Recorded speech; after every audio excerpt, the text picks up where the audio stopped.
Please subscribe the channel and hit the bell icon.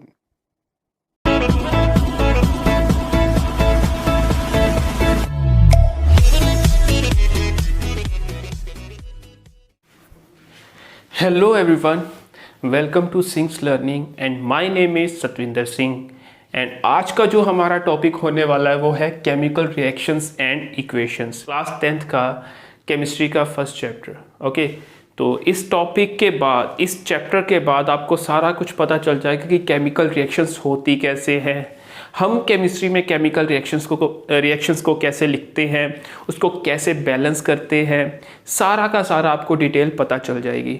और इस chapter के अंदर आपको कुछ नए कॉन्सेप्ट्स के बारे में भी पता चलेगा जो आपके रूटीन में रिएक्शंस होते हैं, कोई केमिकल चेंजेस होते हैं जो आप ऑब्जर्व नहीं कर पाते, उसको एबल हो जाओगे आप वो ऑब्जर्व करने के लिए, उसको समझने के लिए। ठीक है, तो अच्छे से हम ये चैप्टर पढ़ेंगे और इस लेक्चर में इसकी जो स्टार्टिंग की एक्टिविटीज़ है और उसके रिलेटेड जो क्वेश्चंस आते हैं एग्जाम में पूछे जा सकते हैं आपसे, उसको हम डिस्कस कर पाएंगे। ओके, सो पहले तो हम पढ़ते हैं कि केमिकल रिएक्शंस क्या होती हैं।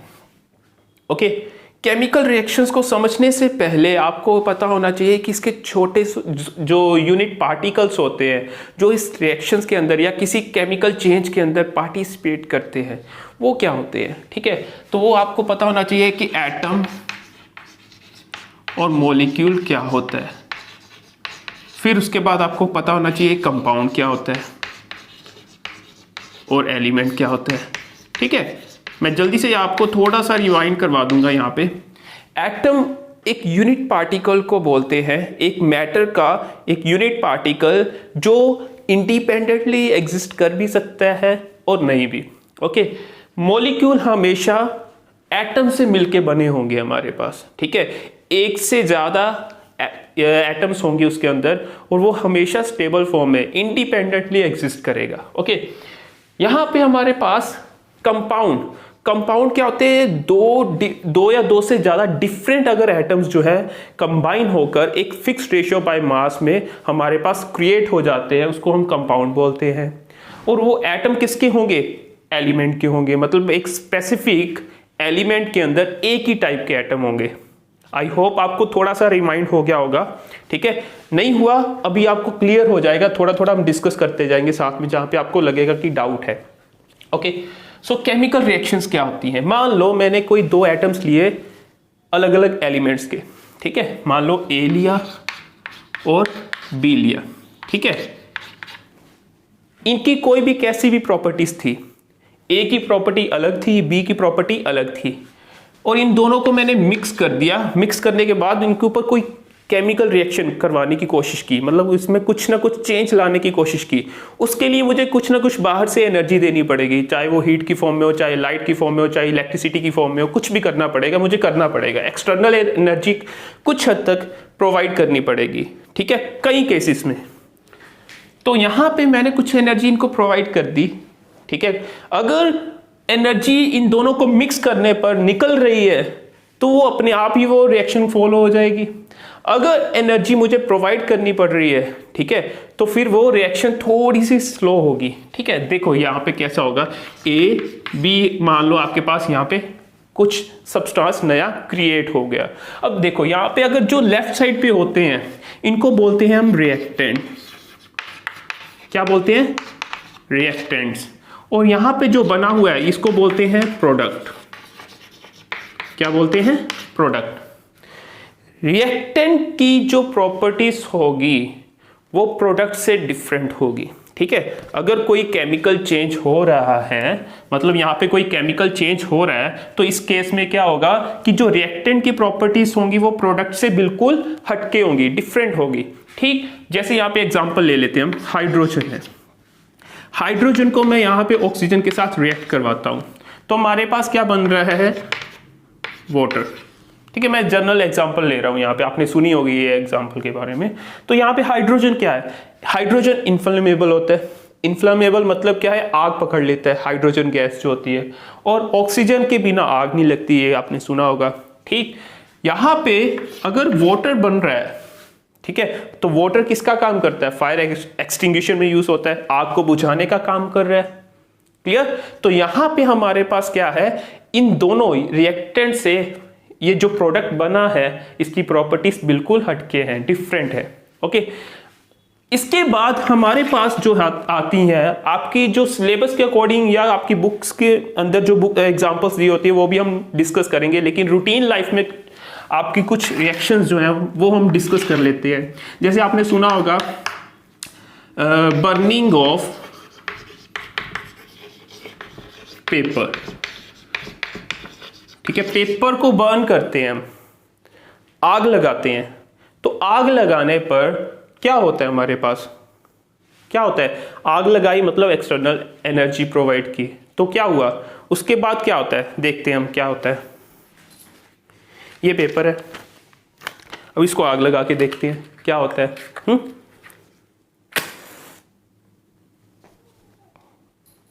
क्या हुआ, क्या हो रहा है, देखो इस पेपर के अंदर अगर आप आग लगाते हो तो क्या हो रहा है, यहां पे आप ध्यान से देखोगे ये कुछ ऐश बन रही है, ठीक है, क्या बन रही है, ऐश। तो आप नॉर्मली आप पेपर को आग लगाते हुए देखते हो, ठीक है, आग लगी हुए किसी चीज को देखते हो, तो कार्बन का मान लो ये पेपर बना हुआ है, ठीक है, कार्बन कंपाउंड होता है या कुछ भी आप कार्बन से बना हुआ है। तो कार्बन के साथ क्या हुई, हम जब भी आप किसी को बर्न करते हो या हीट आग लगाते हो तो उसको क्या कर रहे हो, मतलब ऑक्सीजन प्रोवाइड कर रहे हो। तो यहाँ पे क्या बनेगा, कार्बन डाइऑक्साइड। आपने धुआं जो निकलता हुआ देखा होगा उसको क्या बोलते हैं हम, वो क्या थी, कार्बन डाइऑक्साइड गैस थी, ठीक। और साथ ही साथ दो चीजें निकली, कौन कौन सी दो चीजें निकली, यहाँ पे हमारे पास एक तो निकली हीट, क्या निकली, हीट, और क्या निकली, लाइट। मतलब आप इन शॉर्ट कह सकते हो क्या निकली, एनर्जी, ठीक है, साथ में क्या निकली है हमारे पास, एनर्जी निकली है। तो ये बर्निंग ऑफ पेपर क्या है, रूटीन में आप डेली लाइफ में ये इसकी एग्जांपल कंसीडर कर सकते हो। एक और एग्जांपल ले लेते हैं, respiration, respiration process. Respiration process क्या होती है, देखो आप जो खाना खाते हो, आप जो खाना खाते हो, खाना वो किस में कन्वर्ट हो जाता है, ग्लूकोज में। उसका एंड प्रोडक्ट क्या आता है एक तरह से आपके पास, जब जहां से जिससे हमें एनर्जी मिलनी होती है, वो क्या है, ग्लूकोज, C6H12O6, ये ग्लूकोज होता है हमारे पास, ठीक। अब ग्लूकोज को हम क्या करते हैं, देखो जब भी आप कोई ऑक्सीजन जैसे गैस को इनहेल करते हो, ठीक है, ऑक्सीजन को आप जब इनहेल करते हो तो क्या होता है, इसकी ऑक्सीडेशन होती है, मतलब इसकी ये डिसोशिएट हो जाता है। ओके, सो ग्लूकोज मॉलिक्यूल क्या हो जाता है, डिसोशिएट हो जाता है ऑक्सीजन के साथ रिएक्ट करने के बाद। हमारे पास दो प्रोडक्ट बनते हैं, एक तो बनती है कार्बन डाइऑक्साइड जो आप एक्सहेल कर देते हो, ठीक। दूसरा क्या बनता है, वाटर मॉलिक्यूल बनते हैं, और साथ ही साथ आपके पास क्या बनती है, एनर्जी। इसीलिए तो लास्ट प्रोडक्ट जो है वो ग्लूकोज बनता है। ग्लूकोज से हमें क्या होती है, उसके साथ ऑक्सीजन रिएक्ट करने के बाद हमें एनर्जी मिलती है, कार्बन डाइऑक्साइड निकलती है और वाटर मॉलिक्यूल निकलते हैं। अब ये एनर्जी किस फॉर्म में निकलती है आपके पास, एटीपी की फॉर्म में। एटीपी क्या होता है, एडिनोसिन ट्राइफॉस्फेट, ठीक है। ये आप कह लो एक तरह से सेल्स होते हैं जिसकी फॉर्म में एनर्जी निकलती है, ये बाद में टूटते हैं जिसकी वजह से हमें इनसे एनर्जी मिलती रहती है। ओके, क्लियर है यहाँ तक। ओके, यहाँ पे एक और बात बताने वाली है आपको, छोटी सी बात डिस्कस करता हूँ मैं आपके साथ। आप जब भागते हो, ठीक है, रनिंग करते हो, जॉगिंग करते हो, तो आपको थोड़ी सी थकावट सी महसूस होती है, आपकी सांस फूलने लगती है, ठीक है। सांस फूलने का मतलब आप ऑक्सीजन ज़्यादा इनहेल करने की कोशिश करते हो। अब इनहेल करते हो मतलब यहाँ पे ऑक्सीजन का अमाउंट ज़्यादा इनटेक कर रहे हो।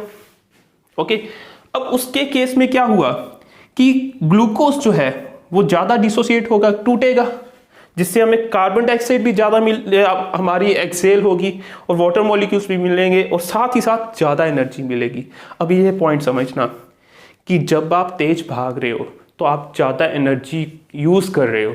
अब ज़्यादा बॉडी की एनर्जी कंज्यूम कर रहे हो, यूज़ कर रहे हो, तो आपको और एनर्जी चाहिए और भागने के लिए, ठीक है, अपनी बॉडी को सर्वाइव करवाने के लिए। उस केस में क्या होगा, आप ज़्यादा ऑक्सीजन इनहेल करोगे, ज़्यादा ग्लूकोज को तोड़ोगे और ज़्यादा एनर्जी प्रोड्यूस करोगे अपनी बॉडी के लिए। तो अगर आपसे कोई कल को पूछता है कि तेज भागने से सांस क्यों फूलती है, क्यों? क्योंकि उस टाइम पे रेस्पिरेशन प्रोसेस, ये पूरी प्रोसेस क्या है? रेस्पिरेशन प्रोसेस है। रेस्पिरेशन प्रोसेस को फास्ट करने के लिए, और या कह सकते हो कि वहां से ज़्यादा एनर्जी प्रोड्यूस करने के लिए हम ज़्यादा ऑक्सीजन इनहेल करते हैं। क्लियर है सभी को? अब उसके बाद आगे चलते हैं, एक और एग्जांपल ले लेते हैं हम।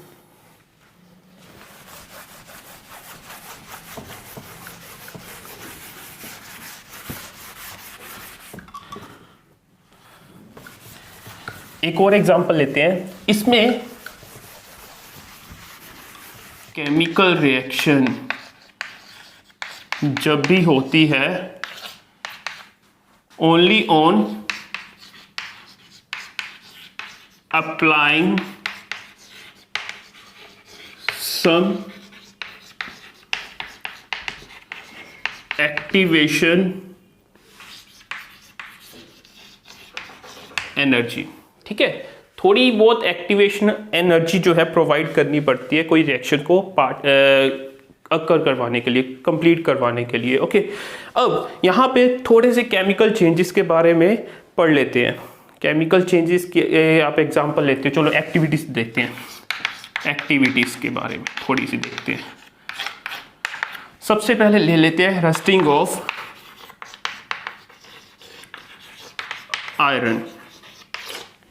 रस्टिंग ऑफ आयरन के बारे में सभी ने सुना होगा। आयरन नेल लो,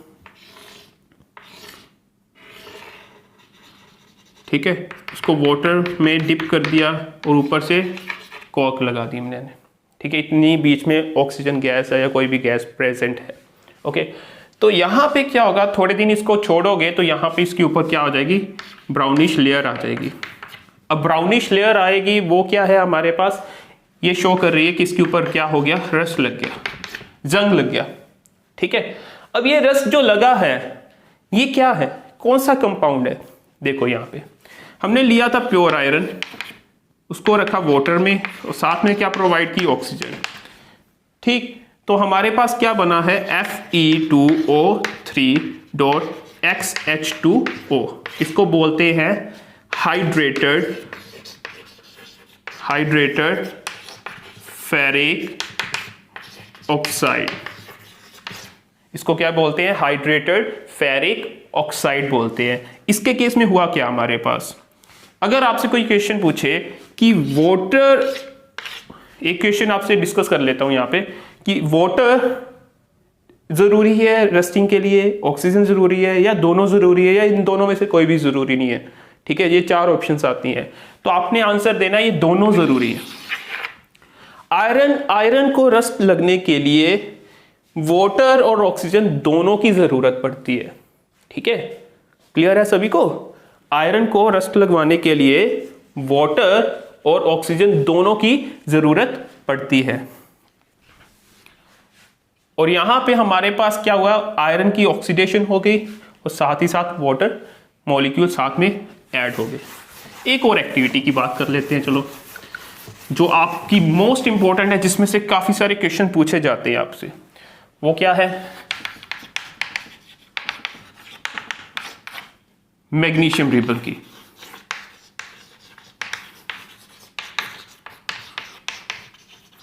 अब मैग्नीशियम रिबन की एग्जांपल ले लेते हैं। ठीक है, मान लो यहां पे मैंने एक फ्लेम लगा दी।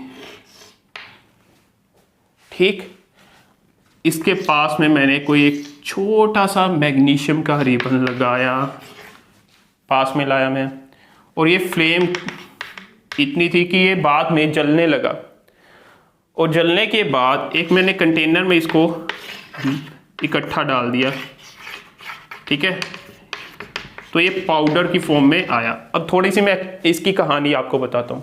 जब आप मैग्नीशियम रिबन लेते हो तो उसके ऊपर कुछ लेयर होती है, वो चमकता नहीं है। उसको क्या करना पड़ता है, पहले सैंड पेपर से क्लीन करना पड़ता है उसकी अपर लेयर को। ठीक है, अपर लेयर को जब क्लीन करते हो तो उसमें से थोड़ा सा वो शाइनी क्रिस्टल्स निकलते हैं, मतलब शाइनी, उसका सरफेस जो है शाइनी सा हो जाता है। ठीक है, चमकने लगता है। वो आपके पास जो रिबन आता है उसके बाद मैग्नीशियम का, वो प्योर होता है। ओके, अब आपके पास क्या आ गया, मैग्नीशियम रिबन आ गया। ठीक, क्यों? क्योंकि जब वो आप पकड़ते हो ना मैग्नीशियम रिबन, उसके ऊपर उसका ऑक्साइड, मतलब मैग्नीशियम ऑक्साइड की जो लेयर होती है उसको हमने रिमूव करना होता है। ठीक है, तो रिमूव करने के लिए हम सैंड पेपर को आप नॉर्मली वर्ड में यूज करते हो रेगमार, तो रेगमार से करते हो ना, तो वो उसके बाद उसकी लेयर उतर जाती है, तो उससे आप क्या करते हो, फिर क्लीन फॉर्म में मैग्नीशियम गेन कर लेते हो। अब उसको क्या करना है, आपने बर्न करना है। बर्न करना मैंने अभी बताया, बर्न करना जब करते हो बर्न, तो उसका मतलब क्या है, ऑक्सीजन प्रोवाइड कर रहे हो। तो आपके पास क्या बनेगा, मैग्नीशियम ऑक्साइड। क्या बनेगा, मैग्नीशियम ऑक्साइड। मैं यहाँ पे ये फॉर्मूला सिंबल फॉर्म में लिख रहा हूं, आपको ये वैसे केमिकल इक्वेशन आगे आएंगी, ऑलमोस्ट आपने ये कुछ देखी होंगी, लेकिन ये आगे आप डिस्कस करेंगे कि कोई ये केमिकल इक्वेशन इसको कैसे लिखते हैं। ठीक है, फिलहाल के लिए मैं शॉर्ट फॉर्म में लिख रहा हूं, अगर आप ऐसे लिखना चाहते हो ऐसे भी लिख सकते हो, magnesium plus oxygen to form magnesium oxide. ठीक, ये सिर्फ इंट्रोडक्टरी लेक्चर है, इसमें हम थोड़ा सा इंट्रोडक्शन ही करेंगे, जिसमें हम केमिकल रिएक्शंस क्या होती हैं उसको हम डिस्कस कर रहे हैं। ठीक है, मैग्नीशियम और ऑक्सीजन क्या बना रहे हैं हमारे पास, मैग्नीशियम ऑक्साइड। वो क्या होता है, एक व्हाइट कलर का पाउडर होगा। ठीक है, व्हाइट कलर का क्या बनेगा हमारे पास, पाउडर फॉर्म में बनेगा। ठीक, तो ये हमारे पास क्या होगा, मैग्नीशियम ऑक्साइड, मैग्नीशियम ऑक्साइड। इसमें से क्वेश्चन आपसे ज्यादातर ये पूछा जाता है कि मैग्नीशियम रिबन को जब हम जलाते हैं, बर्न करते हैं, तो उसको पहले क्लीन क्यों किया जाता है, उसका सरफेस क्यों क्लीन किया जाता है, क्योंकि उसके ऊपर मैग्नीशियम ऑक्साइड की लेयर होती है, उसको क्लीन करना पड़ता है हमें। ठीक है, मैग्नीशियम ऑक्साइड की लेयर को हम हटाएंगे तभी हमारे पास मैग्नीशियम प्योर फॉर्म में आएगा। अब उसकी ऑक्सीडेशन करवा देंगे तो क्या बनेगा, मैग्नीशियम ऑक्साइड। ऑक्सीडेशन वर्ड मैं यहाँ पे यूज कर रहा हूँ क्योंकि यहाँ पे एडिशन क्या हो रही है, ऑक्सीजन की हो रही है। ओके, आपको ये काफी टर्म जो है आगे क्लियर होती जाएंगी। ठीक है, यहाँ पे मैं इसलिए यूज कर रहा हूँ क्योंकि मैं चाहता हूँ कि आपको थोड़ी नई टर्म पहले से ही पता चलती जाए, ताकि बाद में आपको उसको समझना इजी हो जाए। ठीक, चलो एक और एक्टिविटी की बात कर लेते हैं। Okay, activity lead nitrate and potassium iodide के बीच में। ओके, ये बहुत इंपॉर्टेंट है। हमने क्या किया, एक सॉल्यूशन बनाया लेड नाइट्रेट का। ठीक है, और उसमें क्या ऐड कर दिया हमने, एक पोटाशियम आयोडाइड का सॉल्यूशन ऐड कर दिया। जैसे जैसे आप पोटाशियम आयोडाइड का सॉल्यूशन लेड नाइट्रेट के अंदर एंटर करवाते जाओगे, डालते जाओगे, तो आपके पास क्या बनेगा, आपके पास बनेगा लेड आयोडाइड।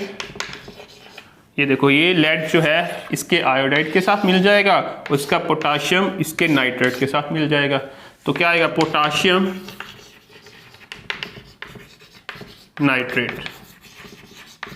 ठीक है, ये रिएक्शन होगी। लेकिन हमें कैसे पता चलेगा कि रिएक्शन हो रही है, क्योंकि हमारे पास यहां पे लेड आयोडाइड के येलो कलर के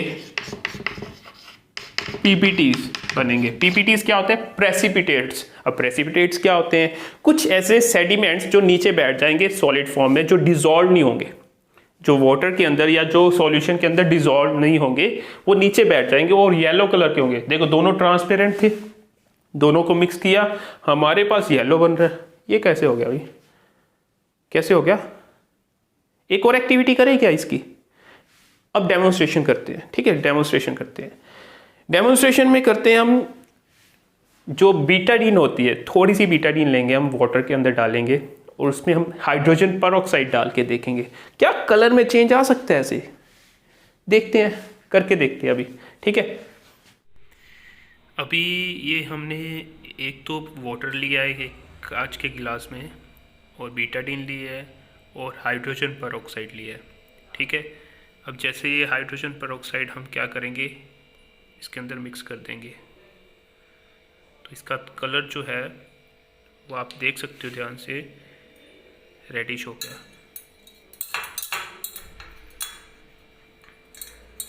ठीक, अब इसमें क्या करते हैं, हम हाइड्रोजन पेरोक्साइड डालते हैं। अब ये हाइड्रोजन पेरोक्साइड डालेंगे इसके अंदर,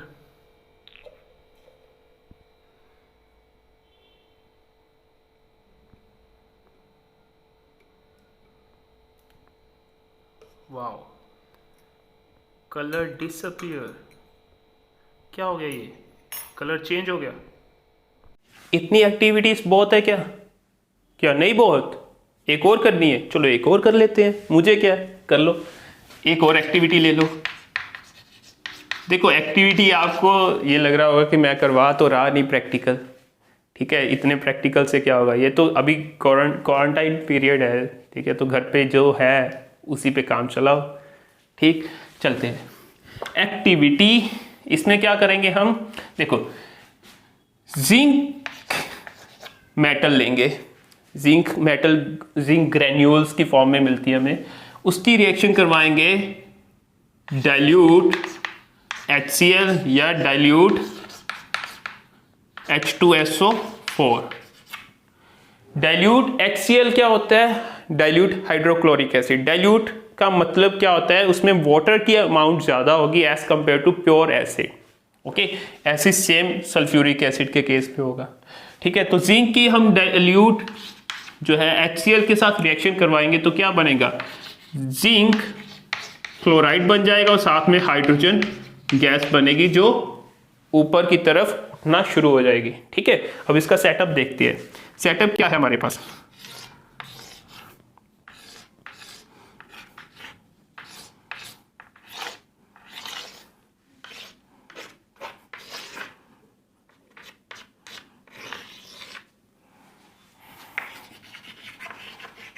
ये जिंक मेटल हो गई या जिंक ग्रेन्यूल्स हो गई। इसमें हमने यहाँ पे क्या डाल रहे हैं, डाइल्यूट HCl हाइड्रोक्लोरिक एसिड। इसमें से यहाँ से गैस इवॉल्व हो रही है, यहाँ से जा रही है, और इधर ये वाटर का लेवल है, और यहाँ पे हमारे पास गैस मॉलिक्यूल्स हाइड्रोजन के आ जाएंगे। ओके, ये एक सेटअप है जिसमें क्या है, हमारे पास एक कॉनिकल फ्लास्क लेते हैं, उसके अंदर हम क्या डालते हैं, जिंक मेटल। ठीक, उसके बाद ये दो पाइप्स लेते हैं, एक यहाँ पे फ्लास्क लगती है, इसमें से हम डाइल्यूट जो है HCl डालते हैं ड्रॉप बाय ड्रॉप, और उसके बाद यहाँ से जैसे ही ड्रॉप जो है जिंक ग्रेन्यूल्स के ऊपर पड़ती है, वैसे ही ऑक्सीजन सॉरी हाइड्रोजन गैस जो है वो यहाँ से इवॉल्व होना शुरू हो जाती है, और यहाँ पे इस कंटेनर में हम क्या कह सकते हो, इकट्ठा करना शुरू कर देते हैं। ओके, चलते हैं आगे। अब कुछ करेक्टरिस्टिक्स के बारे में डिस्कस करते हैं, करेक्टरिस्टिक्स फीचर्स के बारे में डिस्कस करते हैं।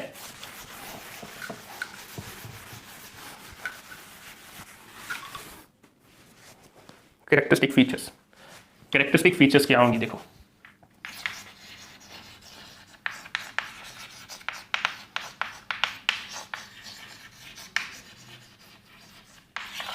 Of chemical change. अब करेक्टरिस्टिक फीचर्स क्या है, देखो कोई भी केमिकल रिएक्शन हो सकता है कि देयर में B change of colour occur, colour change हो सकता है, जैसे रस्टिंग ऑफ आयरन में उसका कलर चेंज हो सकता है, या फिर कुछ और कंपोनेंट जैसे अभी हमने रिएक्शन की उसके केस में भी हो सकता है। ठीक, सेकंड, देयर में B formation of PPTs, precipitates बन सकते हैं। ठीक है, अभी हमने एक रिएक्शन और पढ़ी थी। और क्या हो सकता है, देयर में B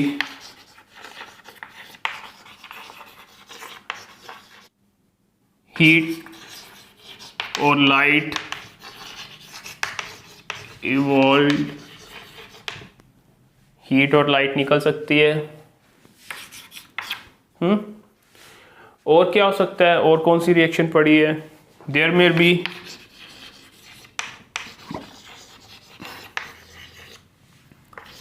change in physical state, physical state की जगह प्रॉपर्टीज लिख लो, ठीक है। प्रॉपर्टीज में चेंज आ सकता है। तो ये कुछ काफ़ी सारी बातें हैं जो हम डिस्कस कर सकते हैं कि कोई केमिकल चेंज होगा तो उसके इसमें हमारे पास ये चेंजेस आ सकते हैं, ठीक है। और भी चेंजेस लिख सकते हो, स्मेल में चेंज हो सकता है, कलर में चेंज हो सकता है, उसकी डेंसिटी चेंज हो सकती है, उसका फिजिकल स्टेट में चेंज आ सकता है, उसका यहाँ पे इन शॉर्ट आप क्या कह सकते हो कि केमिकल रिएक्शन क्या है? केमिकल रिएक्शन क्या है? केमिकल